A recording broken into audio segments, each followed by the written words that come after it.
अच्छा जी स्टूडेंट्स, इस video lecture में हम जो डिस्कशन करेंगे वो है हमारे ग्रुप्ड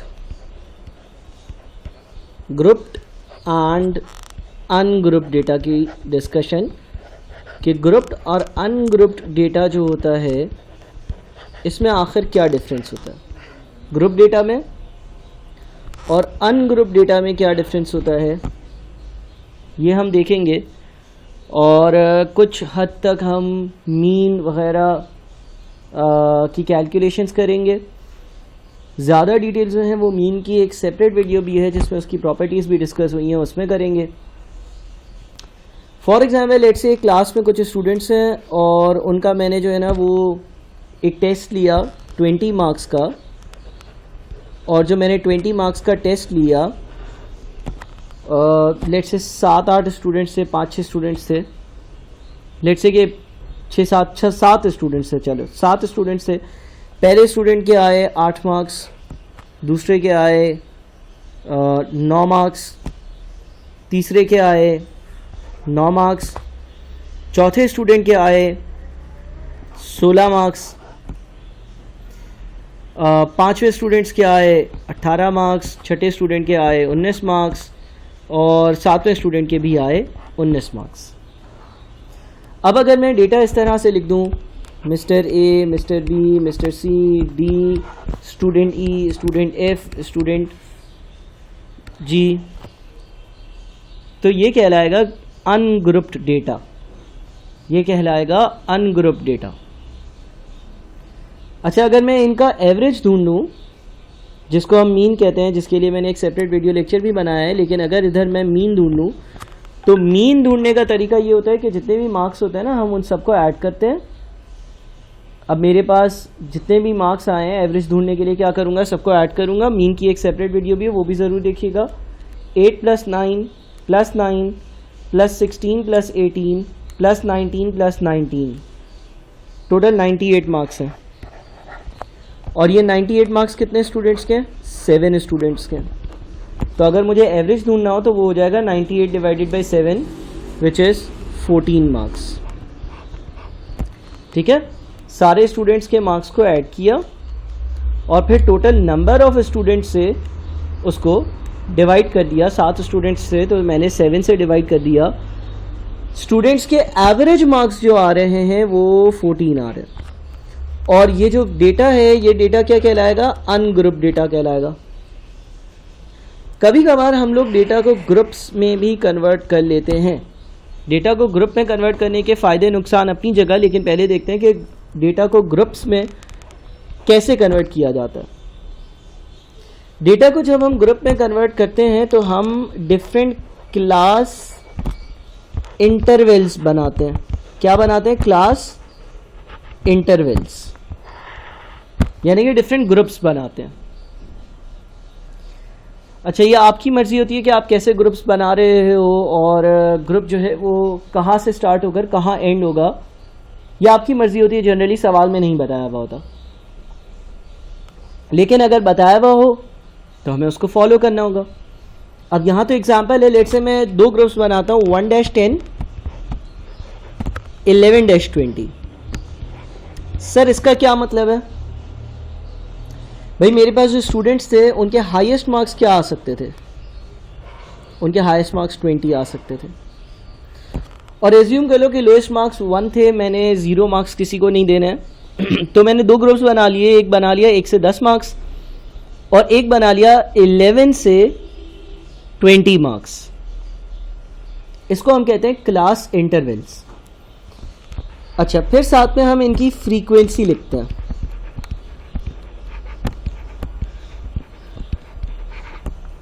फ्रीक्वेंसी का मतलब ये है कि कितने ऐसे बच्चे हैं जिनके मार्क्स 1 और 10 के बीच में आए।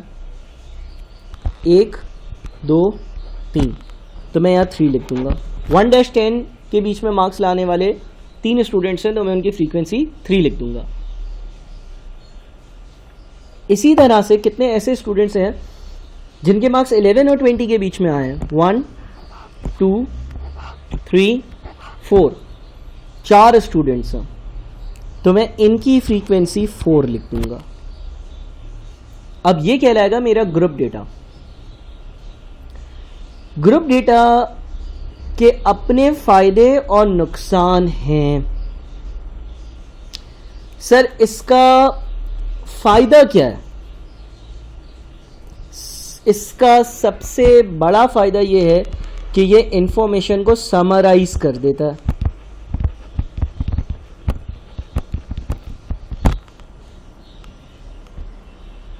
सर तो उससे क्या फायदा हुआ? मान लो कि क्लास में 7 स्टूडेंट्स नहीं होते बल्कि 7,000 स्टूडेंट्स होते। कितने? 7 नहीं होते बल्कि 7,000 स्टूडेंट्स होते। तो क्या 7,000 लोगों की इस तरह की लिस्ट बनाना, एक लंबी तवील लिस्ट होती, 8 marks, 9 marks, 9 marks, 16 marks, 18 marks, 19 marks, 19 marks, 4 marks, 5 marks, 6 marks, 8 marks, 9 marks, 10 marks, 15 marks, 19 marks, 18 marks, 17 marks, 6 marks, 8 marks, 9 marks. अगर 7,000 लोगों की लिस्ट होती यानी कि अनग्रुप डेटा होता तो शायद इतना फ़ायदेमंद नहीं होता, बिकॉज वो एक मुझे नंबर्स की लिस्ट नज़र आ रही होती। उस सिनेरियो में शायद उस इंफॉर्मेशन को ग्रुप डेटा में कन्वर्ट करना बड़ा बेहतर होता। फॉर एग्जांपल मैं क्लास इंटरवल्स बना लेता 1 से 10 और 11 से 20 और मैं फ्रीक्वेंसीज लिख देता। लेट से 7,000 में से 2,000 स्टूडेंट्स ऐसे थे जिनके मार्क्स 1 और 10 के बीच में आया, 5,000 स्टूडेंट्स ऐसे थे जिनके मार्क्स 11 और 20 के बीच में आया। तो जब डेटा जो है वो बहुत ज़्यादा वैल्यूज़ पर बेस करता हो तो शायद ये बेहतर होता है कि हम उस अनग्रुप डेटा को कन्वर्ट कर दें into group data, because group data क्या करता है? चीज़ों को समराइज कर देता है। ये पहली बात हो गई। अब ग्रुप डेटा ने जब चीज़ों को समराइज किया, शायद अनग्रुप डेटा से मुझे कुछ समझ नहीं आता, 7,000 वैल्यूज़ लिखी हुई होती। ग्रुप डेटा देखकर शायद मैं ये कह दूं अच्छा ये टेस्ट जो है ना इसमें स्टूडेंट्स की जनरल परफॉर्मेंस अच्छी रही है, बिकॉज ज़्यादा मार्क्स वाले ज़्यादा स्टूडेंट्स हैं, कम मार्क्स वाले कम स्टूडेंट्स हैं। तो एक रफ आइडिया मिल गया कि यार 7,000 में से मान लो कि अगर 10 मार्क्स पासिंग मार्क्स थे तो ये भी आइडिया मिल गया कि यार 7,000 में से 5,000 लोग पास हुए और 2,000 लोग फेल हुए।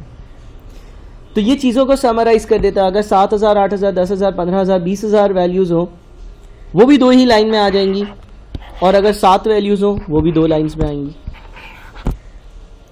सर फिर इसका डिसएडवांटेज क्या है? इसका डिसएडवांटेज ये है कि मुझे ऑल्दो ये पता चल गया कि 1 से 10 के बीच में मार्क्स लाने वाले 1 से 10 के बीच में मार्क्स लाने वाले 3 स्टूडेंट्स हैं।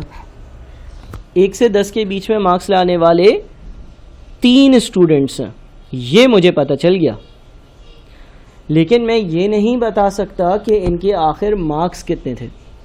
मैं ये बता रहा हूँ कि यार 1 और 10 के बीच में मार्क्स लाने वाले 3 लोग हैं, 1 से 10 के बीच में मार्क्स लाने वाले 3 लोग हैं, लेकिन आखिर इन 3 लोगों का 1 मार्क आए थे, 2 मार्क आए थे, 10 मार्क्स आए थे, 6 मार्क्स आए थे, 5 मार्क्स आए थे। क्या मैं ये बता सकता हूँ सिर्फ ग्रुप डेटा को देखकर? अगर कोई आपको ग्रुप डेटा दे दे, क्या आप बता सकते हो? नहीं बता सकते, ठीक है, नहीं बता सकते हो। इसी तरह से मैं ये बता सकता हूं कि यार 11 और 20 के बीच में मार्क्स लाने वाले 4 लोग हैं, लेकिन उनके 16 मार्क्स आए थे, 18 आए थे, 19 आए थे, 19 आए थे, क्या मार्क्स आए थे ये नहीं बता सकता। हाँ, अनग्रुप डेटा में मैं ये बता सकता हूँ भाई ये जो 11 से 20 के बीच में मार्क्स लाने वाले 4 स्टूडेंट्स हैं उसमें से एक के 16 आए थे, दूसरे के 18 आए थे, तीसरे और चौथे के 19 आए थे, बता सकता हूँ। तो ये क्या है? ये आप कह सकते हो कि जो आपका ग्रुप डेटा है उसका डिसएडवांटेज है कि इंडिविजुअल वैल्यूज़ नहीं मिल पाती, ठीक है। अच्छा, अब एक और चीज़, अब हमने ये देख लिया भाई अनग्रुप और ग्रुप डेटा क्या है, और आगे हमें अपनी जो डिस्कशन है उसको बढ़ाना है। यहाँ तक जब आप चीज़ें कॉपी कर लो फिर आगे बढ़ना, ताकि ये कि आपके रजिस्टर्स में भी चीज़ें सामने हों इन केस अगर मैंने कुछ मिटाया है तो। अच्छा, अब फ्रीक्वेंसीज के बाद हमारे पास एक और चीज़ आती है मिड क्लास या मिड पॉइंट।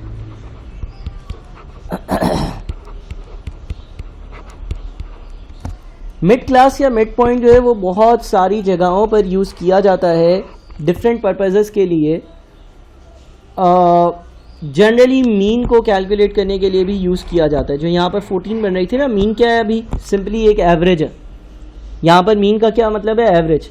भाई 98 मार्क्स 7 स्टूडेंट्स लाए हैं, तो ऑन एन एवरेज एक स्टूडेंट कितने मार्क्स लाए, 14।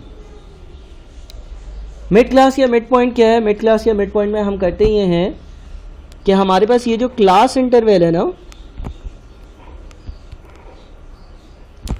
ठीक है, इस क्लास इंटरवल का अगर मुझे मिड पॉइंट या मिड क्लास फाइंड आउट करना है तो मैं 1 + 10 दोनों को ऐड करूंगा और 2 से डिवाइड करूंगा, क्या बनेगा, 5.5। इसी तरह से अगर क्लास इंटरवल 11-20 है तो मैं 11 और 20 को ऐड करूंगा और 2 से डिवाइड करूंगा, क्या बनेगा, 15.5। अब मिड क्लास या मिड पॉइंट के बहुत सारे इस्तेमाल हैं जो हम बाद में पढ़ेंगे। एक उसका इस्तेमाल क्या है, एक इस्तेमाल है मीन को कंप्यूट करना। अच्छा, ये बात याद रहे कि जब हम यहाँ पर मीन को कंप्यूट करते हैं तो एग्जैक्ट आंसर नहीं आएगा, लेकिन बहरहाल मैं पहले कंप्यूट करता हूँ और फिर उसकी लिमिटेशंस और उसकी प्रॉब्लम्स भी समझाता हूँ।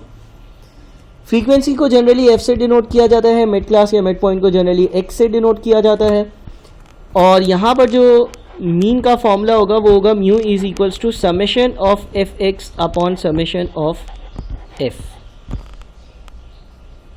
अब समेशन ऑफ एफ एक्स क्या है, उसके लिए पहले मुझे एफ एक्स ढूंढना होगा। एफ एक्स क्या होता है, एफ की value which is 3 multiplied by x की वैल्यू विच इज़ 5.5। 3 इंटू 5.5 कितना बनता है, 3 इंटू 5.5 इज 16.5। इसी तरह से f की वैल्यू 4 मल्टीप्लाइड बाई x की value 15.5, so 4 multiplied by 15.5 is 62। अब इन दोनों को हमने ऐड किया, 62 प्लस 16.5 इज 78.5। ये क्या है, ये है समेशन ऑफ एफ एक्स, यानी कि ये पहली वैल्यू 78.5 है। Summation of F x, summation का निशान मैथ्स में क्यों यूज़ होता है, सम करने के लिए। समेशन ऑफ एफ एक्स का मतलब ये है कि एफ एक्स की जितनी भी वैल्यूज़ थी, एफ एक्स की जितनी भी वैल्यूज़ थी उनका सम, इसको हम समेशन ऑफ एफ एक्स कहते हैं। समेशन ऑफ एफ का क्या मतलब है, एफ की जितनी वैल्यूज़ है उनका सम। एफ की कितनी वैल्यूज़ है, 2 वैल्यूज़ है, 3 और 4, 3 और 4 का सम कितना होता है, 7। तो समेशन ऑफ एफ क्या बनेगा, 7। तो अब यह हमारा मीन का आंसर क्या बनेगा, 78.5 डिवाइडेड बाई 7 विच इज 11.21।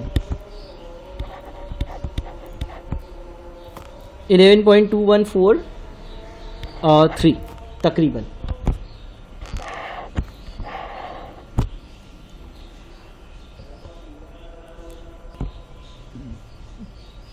अच्छा, अब सवाल ये आता है कि सर जब डेटा सेम था, जब ये ग्रुप डेटा था, सॉरी अनग्रुप डेटा था, इसी को आपने ग्रुप में चेंज किया, तो यहाँ पर मीन की वैल्यू और यहाँ पर मीन की वैल्यू डिफरेंट क्यों आ रही है। भाई अगर वही स्टूडेंट्स थे तो जो एवरेज आना चाहिए वो 14 ही आना चाहिए ना। देखो 14 एवरेज नहीं आएगा, बिकॉज जब हम ये वाला मेथड इस्तेमाल करते हैं, जब हम ग्रुप्ड डेटा की मीन मालूम करते हैं, जब हम ग्रुप्ड डेटा की मीन मालूम करते हैं, जब हम ग्रुप्ड डेटा की मीन मालूम करते हैं, तो जो हमारी मीन आती है वो बिल्कुल करेक्ट 100% एक्यूरेट मीन नहीं होती है, वो ओरिजिनल मीन का एस्टिमेट होता है। उसकी रीज़न क्या है।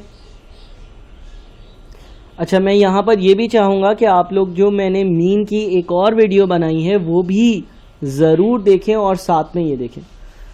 अच्छा, उसकी रीज़न क्या है। देखो, जब हम ओरिजिनल मीन कैलकुलेट कर रहे थे ना, तो हमने क्या किया, 8 + 9, पहले बच्चे के 8 मार्क्स आए, दूसरे के 9 आए, +9 +16 plus 18 plus 19 plus 19 divided by 7, और हमने आंसर निकाला कि एवरेज 14 है। लेकिन यहाँ ग्रुप डेटा के केस में हमने क्या किया, देखो हमने ये जो 78.5 कैलकुलेट किया है, this is actually the sum of these two. अब ये दो हैं क्या, देखो हमें ये मालूम था कि 3 बच्चे ऐसे हैं जिनके मार्क्स 1 और 10 के बीच में आए हैं। अब उनके मार्क्स 1 भी हो सकते हैं, 2 भी हो सकते हैं, 3 भी हो सकते हैं, 9 भी हो सकते हैं, 8 भी हो सकते हैं। मैंने ये एज्यूम कर लिया कि सबके मार्क्स 5.5 थे। जो 3 बच्चे थे जिनके मार्क्स 1 और 10 के बीच में थे, मैंने एज्यूम कर लिया सबके मार्क्स 5.5 थे। यानी कि मैंने 5.5 प्लस 5.5 प्लस 5.5 किया। जब आप 5.5 को 3 से मल्टीप्लाई करोगे, ये जो 16.5 आएगा वैसे भी आ जाएगा ना कि 3 बार 5.5 ऐड करो। इसी तरह से जब मैंने यहाँ पर ये लिखा हुआ था कि 11 से 20 के बीच में मार्क्स लाने वाले 4 बच्चे, अब उनके मार्क्स 11 भी हो सकते थे, 12 भी हो सकते थे, 19 भी हो सकते थे, 20 भी हो सकते थे। मैंने क्या एज्यूम कर लिया, मैंने एज्यूम कर लिया सबके मार्क्स 15.5 आए, तभी ये टोटल 62 आ रहा है। 4 बच्चे हैं ना, 15.5 प्लस 15.5 प्लस 15.5 प्लस 15.5, और फिर मैंने इसको डिवाइड कर दिया 7 से, तो मेरा आंसर 11.2143 आ रहा है। ठीक है, अब जरा गौर से सुनना या समझना। देखो पहला जो बच्चा था ना, उसके मार्क्स आए थे 8। पहला जो बच्चा था उसके मार्क्स आए थे 8। लेकिन मैंने जब ग्रुप डेटा था तो क्या एज्यूम किया, मैंने एज्यूम कर लिया यार इसके मार्क्स 5.5 आए। यानी कि मैंने जो इसके एक्चुअल मार्क्स से उससे 2.5 मार्क्स कम एज्यूम किए। जो दूसरा बच्चा था उसके हकीकतन मार्क्स 9 आए थे, मैंने उसके लिए भी 9 नहीं बल्कि क्या एज्यूम किया कि यार इसके मार्क्स भी 5.5 आए, क्योंकि मुझे तो अंदाज़ा निकालना था ना चीज़ों का। मैं तो अंदाजे के हिसाब से काम करना चाहता था, मुझे तो एक्चुअल मार्क्स मालूम ही नहीं थे। यानी कि मैंने अगेन इस बच्चे के मार्क्स भी 3.5 कम लिखे। हकीकतन यहाँ पर 9 आना चाहिए अगर बिल्कुल एक्यूरेट वर्किंग हो, मैंने एज्यूम कर लिया 5.5 आए। तीसरे बच्चे के मार्क्स 9 आए थे, उसके भी मार्क्स मैंने एज्यूम क्या किए हुए 5.5, यानी कि 3.5 मार्क्स कम, 9 और 5.5 का डिफरेंस। चौथे बच्चे के मार्क्स क्या आए थे, चौथे बच्चे के मार्क्स जो आए थे वो आए थे 16।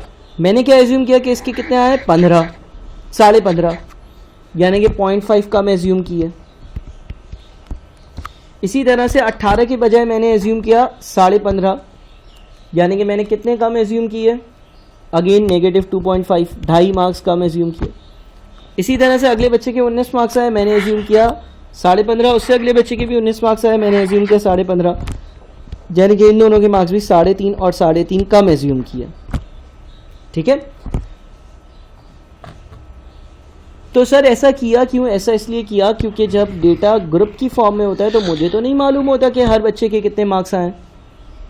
तो मैं एज्यूम करता हूँ कि यार अगर किसी के मार्क्स 1 और 10 के बीच आए होंगे तो उसके मार्क्स, इसका जो सेंटर होता है ना, लगभग 5.5 आए होंगे, क्योंकि कुछ वैसे बच्चे ऐसे होंगे जिनके मार्क्स 2 भी आए होंगे, कुछ ऐसे होंगे जिनके मार्क्स 10 भी आए होंगे, कुछ ऐसे होंगे जिनके मार्क्स 5 आए होंगे। तो मैं मिड पॉइंट एज्यूम कर लेता हूँ कि ये जो 3 बच्चे हैं जिनके मार्क्स 1 और 10 के बीच में आए, तकरीबन 5.5 आए होंगे। एक बात जो यहाँ ऐड करना चाहूँगा वो ये है कि मुझे ये डिफरेंसेस अभी समझाने हैं, इसलिए मैंने एक ऐसी एग्जाम्पल ली कि जिसमें ये जो मार्क्स की डिस्ट्रीब्यूशन है ये वैसी नहीं है जैसी रियलिस्टिक होती। रियलिस्टिक लाइफ में क्या होता कि अगर 1 से 10 के बीच में मार्क्स लाने वाले 3 लोग होते तो एक ऐसा होता है जिसके 2-3 मार्क्स आए होते, जनरली ऐसा होता है, और एक ऐसा होता है जिसके 8-9 मार्क्स आए होते हैं, और एक ऐसा होता है जिसने एवरेज परफॉर्मेंस की होगी। बहरहाल मुझे अभी डिफरेंसेस क्रिएट करने थे ताकि मैं कुछ प्रॉपर्टीज समझा सकूं। ये हमारे डिफरेंसेस आए, इस डिफरेंसेस को 7 से ज़रा डिवाइड करो, जितने भी डिफरेंसेस आ रहे हैं उसको 7 से डिवाइड करो। 2.5 plus 3.5 plus 3.5 plus 0.5 plus 2.5 plus 3.5 plus 3.5, total differences आ रहे हैं 19.5 के, और उसको 7 से अगर हम डिवाइड करते हैं तो आंसर आता है नेगेटिव 2.7857। तुम अगर देखोगे ना कि 14 और 11.2143 के बीच में कितना डिफरेंस है, तो वो इतना ही होगा। यानी कि आपने ये जो एस्टिमेट लगाया है मीन का, ये सही मीन तो बिल्कुल एक्यूरेट 100% एक्यूरेट अगर मीन कैलकुलेट करी जाती तो वो 14 होती, लेकिन ये जो 11.2143 आ रहा है ये इसलिए आ रहा है बिकॉज इतने मार्क्स अंडर स्टेट हुए हैं, जो होने चाहिए उससे कम हमने लिखे हैं, और उसका एवरेज जो बनता है 7 से डिवाइड करके वो नेगेटिव 2.7857 बनता है। तो तुम अगर 14 में से माइनस कर दो 2.7857 तो तुम्हारा आंसर एग्जैक्टली यही आएगा जो यहाँ पर हमने लिखा है 11.2143। समझ गए? बहरहाल अगर कोई ग्रुप डेटा होगा और सवाल बोलेगा कि मीन कैलकुलेट कर दो, तो तुम यही तरीका यूज़ करोगे जो हमने यहाँ डिस्कस किया, सीखा। इससे जो मीन आएगी, अगर सवाल बोल दे क्या ये मीन 100% एक्यूरेट है, तो तुम बोलोगे नहीं, एक एस्टिमेट है। ठीक है, तो ये एक मतलब एग्जाम्पल थी आपके पास कि भाई अगर आपके पास ग्रुप डेटा हो वो कैसा दिखता है, अनग्रुप डेटा हो वो कैसा दिखता है। अभी हम मज़ीद चीज़ें डिस्कस करेंगे तो इंशाल्लाह और चीज़ें क्लियर होंगी। और फिर हमने देखा कि दोनों की मीन्स सेम डेटा की डिफरेंट आ सकती हैं बिकॉज हम कुछ एस्टिमेट्स लेते हैं और हम मिड क्लास और मिड पॉइंट्स को यूज़ करते हैं। अगले वीडियो लेक्चर में मज़ीद चीज़ें डिस्कस करेंगे।